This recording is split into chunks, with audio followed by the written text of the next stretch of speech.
Hello বন্ধুরা, Sultana's flavour সাফারিতে সকলকে স্বাগতম। আজ আমি নিয়ে এসেছি ঘরে থাকা অল্প উপকরণ দিয়ে তৈরি অত্যন্ত মজাদার এবং ঘরোয়া স্বাদের একদম পারফেক্ট চিকেন তেহারির একটি রেসিপি। যে কোনো উৎসব তো বটেই, ছোটোখাটো ঘরোয়া আয়োজনেও এটি যোগ করবে ভিন্ন মাত্রা। তো চলুন দেরি না করে ঝটপট দেখে নেওয়া যাক মূল রেসিপিটি।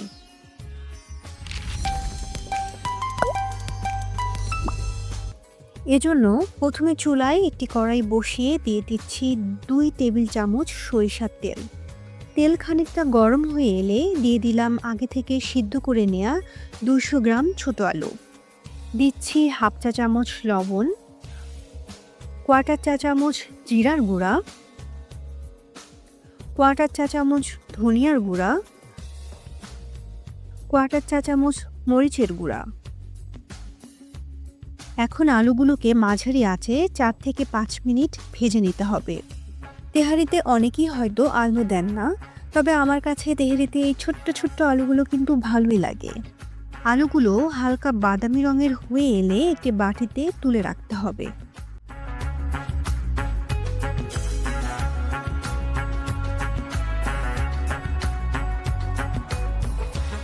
এবার ওই তেলের মধ্যে আরও 2 টেবিল চামচ সরিষার তেল দিয়ে দিচ্ছি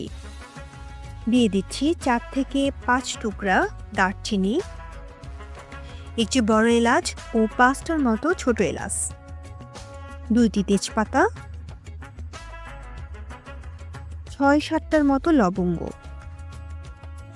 কোয়ার্টার চা চামচ গোলমরিচ, 1 কাপ পেঁয়াজ কুচি।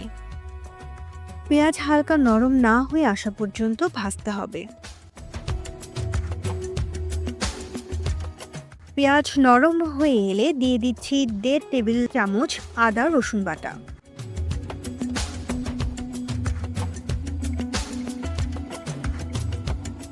1 চা চামচ ধনিয়ার গুঁড়া, 1 চা চামচ জিরার গুঁড়া, 1.5 চা চামচ মরিচের গুঁড়া।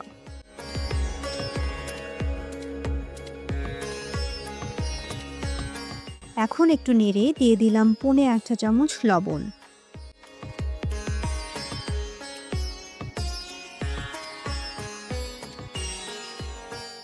এবার মশলাগুলো একটু ভালো করে নেড়ে দিয়ে দিচ্ছি 800 গ্রাম মুরগির মাংস।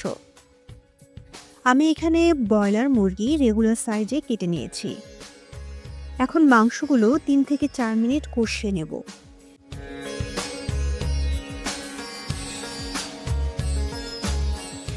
মাংস কষানো হয়ে গেলে দিয়ে দিচ্ছি হাফ কাপ টক দই।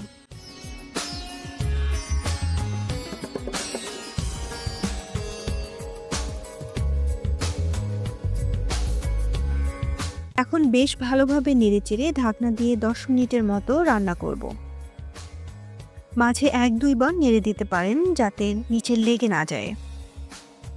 এবার ঢাকনা তুলে মাংসগুলো ভালো করে কষিয়ে নিচ্ছি।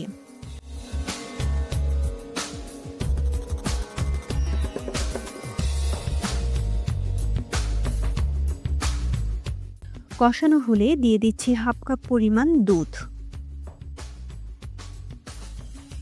কোয়ার্টার চা চামচ চিনি। এখন একটু নেড়েচেড়ে দিয়ে 4 থেকে 5 মিনিট অপেক্ষা করলেই দেখবেন মাংস থেকে তেল উপরে উঠে এসেছে। এই পর্যায়ে মাংস নামিয়ে ফেলতে হবে।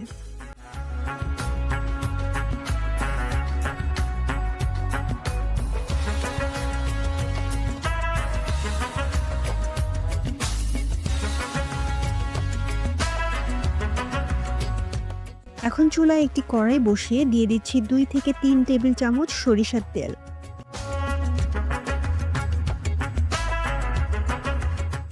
হাফ কাপ পেঁয়াজ কুচি। এখন পেঁয়াজগুলো 2-3 মিনিট ধরে হালকা বাদামি করে ভেজে নেব। আমি পুরো রান্নায় সরিষার তেল ব্যবহার করেছি, অন্য কোনো তেল, কেওড়া জল বা গোলাপ জল বা ঘি কিছুই আসলে দেইনি, কারণ আমি চেয়েছিলাম সরিষার তেলের যে ফ্লেভার সেটাই যেন পুরো তেহারিতে থাকে। পেঁয়াজ ভাজা হয়ে গেলে দিয়ে দিচ্ছি আগে থেকে ধুয়ে পানি ঝরিয়ে রাখা পোলাওয়ের চাল। আমি এখানে 400 গ্রাম চিনি গুঁড়া চাল নিয়েছি। দিয়ে দিচ্ছি হাফ চা চামচ লবণ। এখন চালগুলো 2-3 মিনিট ধরে অল্প আঁচে ভালো করে ভেজে নিতে হবে। এখানে আমি কোনো এক্সট্রা মশলা ব্যবহার করিনি, মাংসে যে মশলা ব্যবহার করেছি তাতেই হয়ে যাবে। এখন দিয়ে দিচ্ছি 6-7টার মতো কাঁচামরিচ। এরপর আরও 2-3 মিনিট ভাজলে দেখবেন চাল থেকে সুন্দর একটা গন্ধ বের হচ্ছে এবং পুরো চালগুলো একটু আঠা আঠা হয়ে আসছে। এখন দিয়ে দিব 4 কাপ গরম পানি। নর্মালি চাল যে পরিমাণ দেবেন পানিটা ডাবল দিতে হবে, তবে নতুন চাল হলে পানি একটু কম লাগবে বা পুরাতন চাল হলে পানি একটু বেশিও লাগতে পারে। এখন ঢাকনা দিয়ে মাঝারি আঁচে 2-3 মিনিট রান্না করব। 2-3 মিনিট পর পানি কমে এলে একটু পানি থাকা অবস্থায় নেড়ে দিয়ে দিচ্ছি রান্না করা মাংস।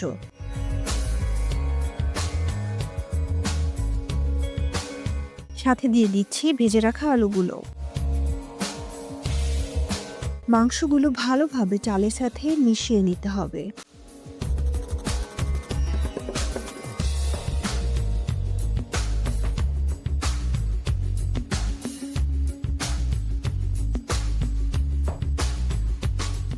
মেশানো হয়ে গেলে ঢাকনা দিয়ে অল্প আঁচে 10 মিনিটের জন্য দমে রেখে দিব। 10 মিনিট পর ঢাকনা তুলে একটু নেড়ে চেড়ে দিয়ে আবারও ঢাকনা দিয়ে চুলা বন্ধ করে দিব।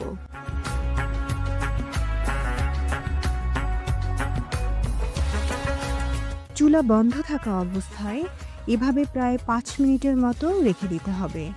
ব্যাস তৈরি হয়ে গেল সুস্বাদু তেহেরি। দেখুন কতটা পারফেক্ট আর ঝরঝরে হয়েছে।